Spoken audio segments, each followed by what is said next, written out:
What's up, good people? Tiffany Tyus, the tax sale expert, and we are still in the month of February celebrating Black History Month, honoring pioneers in real estate. So tonight we are going to be discussing Buck Colbert Franklin, also known as B.C. Franklin. Now, Mr. Franklin was born May 6, 1879, near Homer, which would also be, it's basically in Oklahoma, okay? His father, David Franklin, was a black man who had escaped from slavery and fought for the Union Army in 1864. His mother, Millie, was 1/4 Choctaw and had been raised in that nation's traditional culture. Now, Millie and David were married in 1856 and moved from Mississippi to a 300-acre farm near Homer in the Indian Territory on communal land of the Chickasaw Nation. Mr. Franklin was the seventh of the couple's 10 children and was named for his grandfather, who had purchased his own freedom. Millie died in 1886 after a trip to Tuxahoma to prove her Choctaw citizenship. David, which is his father, was a successful rancher who used his wealth to build up his community.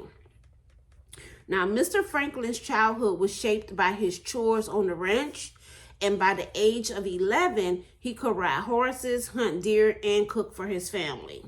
In 1890, his father brought him along on a business trip where he met Territorial Governor George Washington Steele, and he saw prominent African-American lawyers and businessmen at work. He was a successful athlete and student at Dawes Academy Boarding School near Springer, Oklahoma. After graduating from Dawes, he was accepted at Rogers Williams University out in Nashville, Tennessee. Now, shortly after his father's death in 1900, Mr. Franklin followed his teacher and mentor, Mr. John Hope, to attend the more prestigious Atlanta Baptist College, which is later known as Morehouse. So Morehouse College used to be called Atlanta Baptist College. I didn't know that. I learned something else. So Franklin met his classmate Molly Lee Parker, and they married in 1903. Molly and Buck, Mr. Franklin, both pursued their studies while managing a large homestead. An illness killed the ranch's hogs, so they lost nearly all of their wealth and got jobs as teachers. They said it was managing a large homestead. What is a homestead? Let's look that up real quick.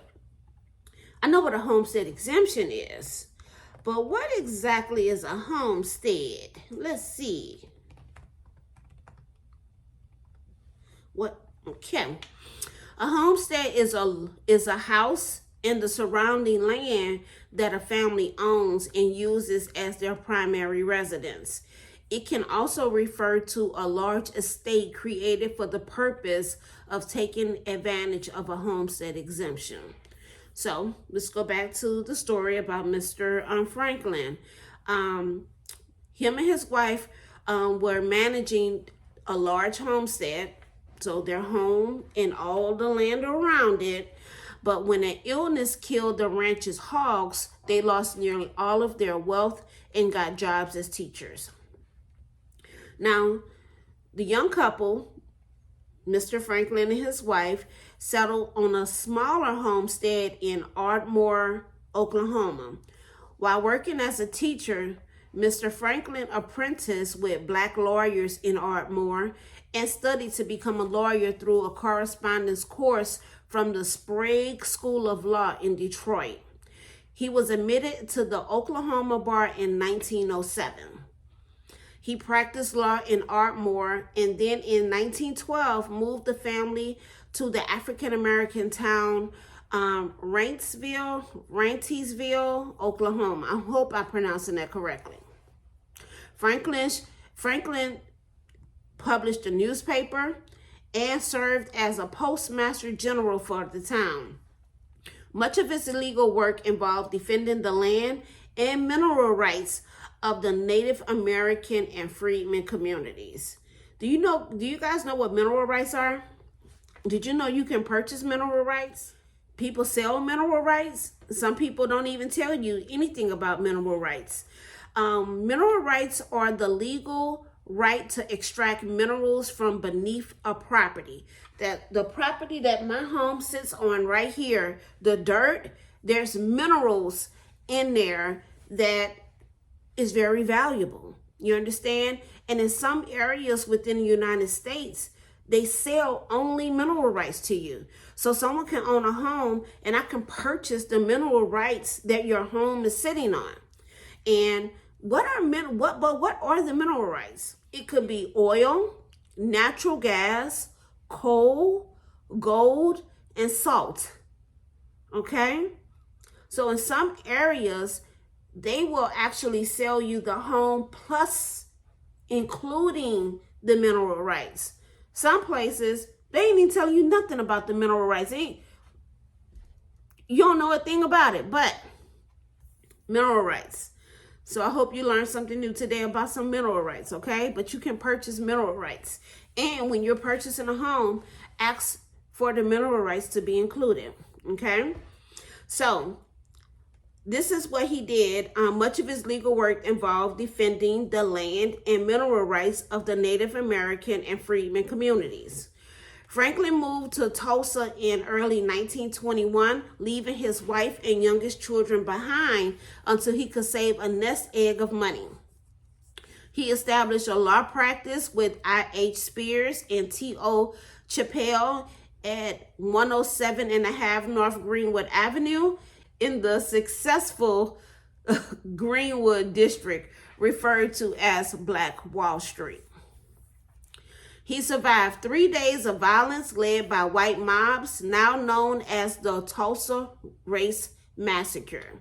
Although he was marched at gunpoint to the Tulsa Convention Hall and imprisoned for several days, his office was one of the many buildings destroyed. He would later write about what he saw during these days, including families fleeing, burning buildings, and 3 men shot and killed. In the weeks after the Greenwood district was destroyed, Black Wall Street, the mayor and city commission worked to plan a new commercial development in the area, which will move Black residents and their businesses out of the downtown area. The new plan will require new construction in the Greenwood area to be constructed from fireproof materials such as brick, in which struggling residents couldn't afford. Franklin, Spears, and Chappell set up a makeshift tent as their office to provide legal support to the victims of the violence. The team filed Tulsa County Case number 15730, Joe Lockhart versus T.D. Evans, against Mayor T.D. Evans, the city commission, and others in the city government, arguing that the city did not have the right to prohibit the Black property owners from rebuilding on their own land. An appeal by the city was rejected in September 1921 by a 3-judge panel of Tulsa County judges who found that the city sought to deny the property rights of Greenwood residents without due process. The Greenwood community will go on to rebuild. Franklin and Spears also worked to process insurance claims for Greenwood residents, but these were also unsuccessful. After 1921, Mr. Franklin's wife Molly and their 2 children joined him in Tulsa, Oklahoma in 1925. She started the first daycare for children of working mothers in North Tulsa. Franklin continued to practice law. One of his cases reached the Oklahoma Supreme Court, a defamation lawsuit against the World Publishing Company, the publisher of the newspaper Tulsa World. In another notable case, he successfully argued that an all-white jury was discriminating in a criminal case with a Black defendant.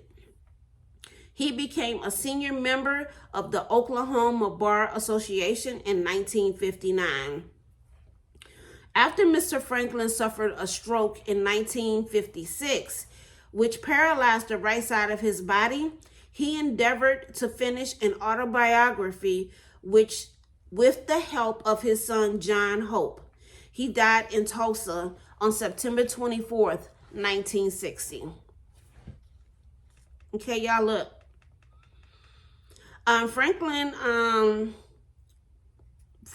was a man that fought for his people, who saw the wrong that was being done, experienced the wrong that was being done, and continued to pursue forward. He defended his community. He helped his community.